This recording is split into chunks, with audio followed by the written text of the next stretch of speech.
As far as I am concerned, last Wednesday's live stream to raise money for a charity to raise awareness on suicide prevention for that American association, for that American foundation, is none of my business. Whoever got insulted there is none of my business. It is really not something that I should concern myself with, save for the fact that we have a series of things at play going on there. First and foremost, and the reason that I am making this video is because of the rap. Yeah, you know, one of those tabloids that goes out there slandering people, writing lies about people. Well, they have done it this time because they ran an article that basically says that Zack Snyder rips alt-right YouTube channel Geeks and Gamers on Justice League livestream. Now, I'm going to pause right there because to my knowledge, Geeks and Gamers is not an alt-right YouTube channel at all. What they dedicate to do it is basically talking about pop culture. And while I think that Jeremy from Geeks and Gamers is a Trump supporter, as far as I know as well, they've got lots of different people inside the organization. And Jeremy has said many times how this is his brand, basically speaking. He talks about Geeks and Gamers as his brand. Now, the people that were there in the live stream comprised, or were composed of, the group was composed of my nerdiome, who, as far as I know, has some mixed ancestry, for example. At some point, there was also Neurotic. They had Ryan Kinnell. They had Lethal Lightning, who is Australian, to my knowledge at least. So I do not really reckon him being all right or anything like that. It had Jay Shadow, also known on Twitter as Mara Jade, who is a veteran. To my knowledge, she served in the military. And she deserves not only our respect for the balls that she has, but also our gratitude as a veteran and her service to her country. I don't see how these people that were in the live stream with Zack Snyder can make for an alt-right group. And if we consider that everything took place inside Uchem Weleri's YouTube channel, then it's even more baffling because to my knowledge as well, Uche is a leftist, or at least that's how I got it from him. Now, the controversy, for those of you who do not know, arose from the fact that during the live stream, I think that after an hour of it having started, Zack Snyder was introduced, and he said the following thing. I'm going to read it in full to what he said. Quote, "Just a quick thing before we get started. I know that on our donation page we still have the Geeks and Gamers logo. I just wanted to say that we talked about this and we're really not associated with Geeks and Gamers as far as I'm concerned. I really want to make that clear," end quote. Now, after that, he proceeded talking about the terrible events that also took place in Georgia, in a spa area, where some Asian Americans were assassinated by a weirdo and a maniac, and that is also a despicable event. And of course, he said that as the father of an Asian American child, he was concerned about it, and he felt that the situation, accepted or was open for him to talk about how there's no need for hatred. And the sentiment is shared, that's correct. There should be no hatred. However, you know how things are spun around in Hollywood and also with the media that shills for it. And at the wrap, they said the following about Geeks and Gamers. Quote, "For those not familiar with Geeks and Gamers, they're the sort of YouTube channel that posts videos with Fox News-esque toxic right-wing nerd titles like Lucasfilm keeps disrespecting Gina Carano and Star Wars fans." Now hold on there a second. How is asking for respect. Alt-right. Does that mean that everyone in the left disrespects everyone? Oh, no, don't worry, never mind, don't answer that thing. It's pretty clear by the way in which they interact with other people on Twitter. The thing here that I want to point out is that the things that the rap is saying, that the rap is saying, yeah, is writing, those things are false. Nerds are not alt-right nerds or alt-left nerds, or they are just fans of something. What does it matter if, say, a Magic the Gathering player is voting for Trump or for Biden? What does it matter if a Star Wars fan is a libertarian or is conservative in his or her practices? I think that it has absolutely nothing to do with their fandom and the things that they like. For years, fans were capable of getting along, and nothing really mattered save the love they had for the thing that they were after, the thing that they were fans of, the thing that they all loved and appreciated. And basically speaking, that's everything that we should concern ourselves with. The problem here arises from the fact that the Shill media was looking for any opportunity to slander yet again, just like with the rewriting Ripley bullcrap from last week.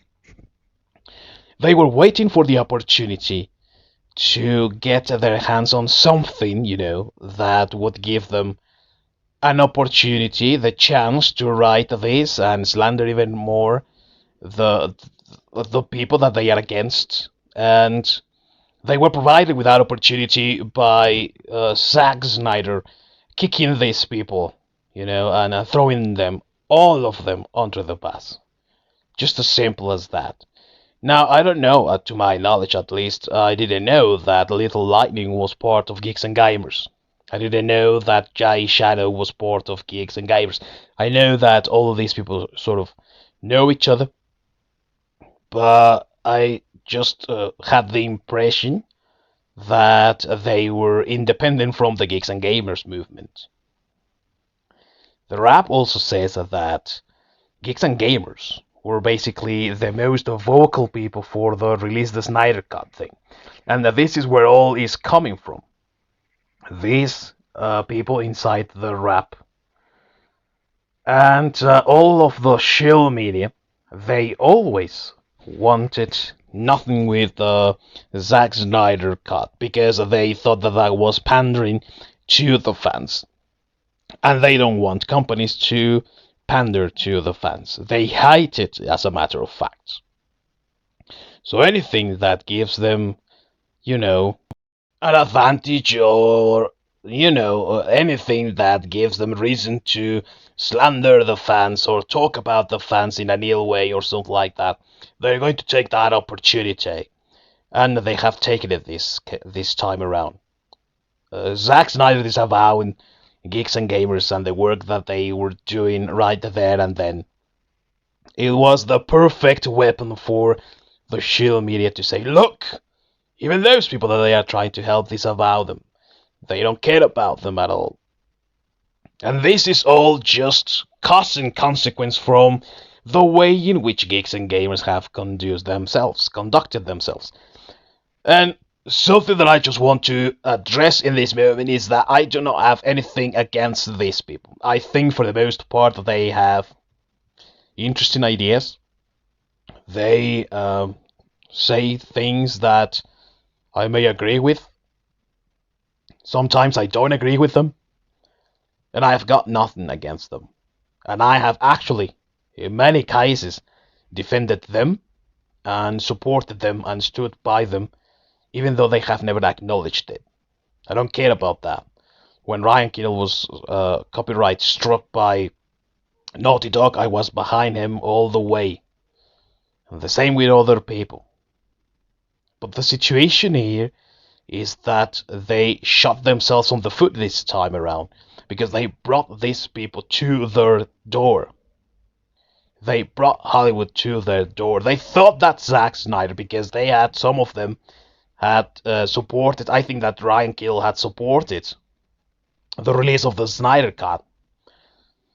They thought that they were all going to be good chumps, good fellows, and that was not the case at all. As I have said, I didn't know that Lethal Lightning and Jai Shadow were related to them, or that they were part of the group. But they were also very vocal and supportive of the release of the Snyder Cut. So I know that this was a thing going on.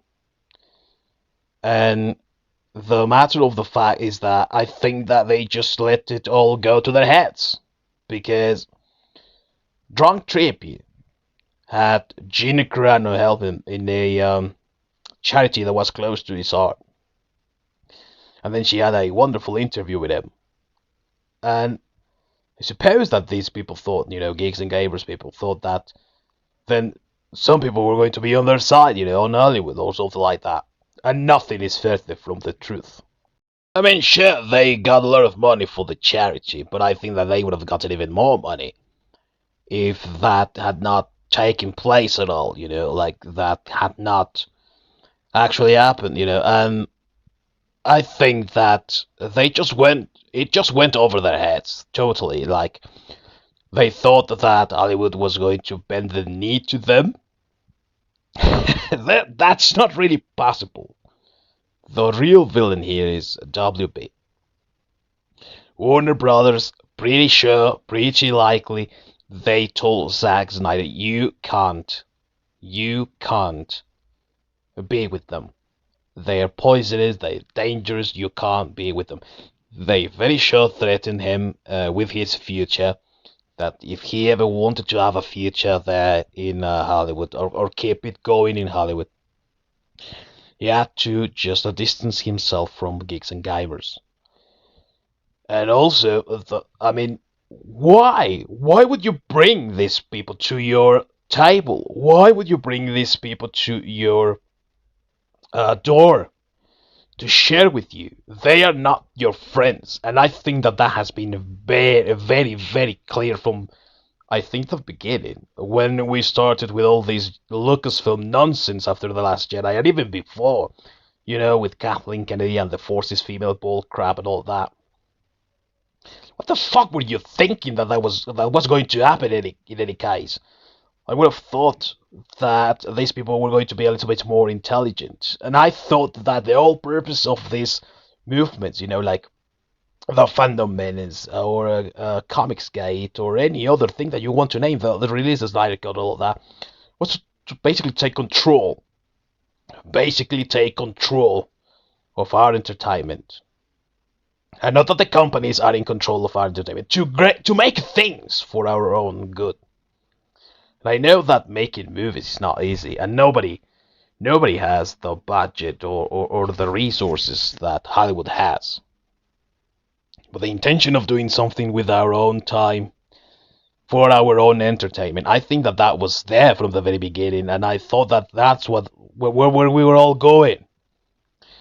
And I didn't see that happening when everyone was pissed off after the Last Jedi, and then Solo lost money.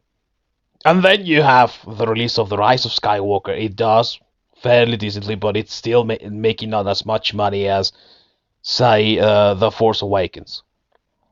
And then you've got The Mandalorian.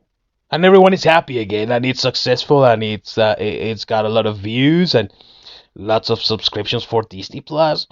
And everyone is like, yes, now Jon Favreau and Dave Filoni are going to save Star Wars. And none of that is actually going to happen. It's not happening. It didn't happen. So these people, whether you call them the Fandom Menace or Geeks and Gamers or whatever you want to call them, they have not learned the lesson. Hollywood is not your friend. Now, Jeremy can say that he's proud of his team because they acted professional, and I give him that, maybe.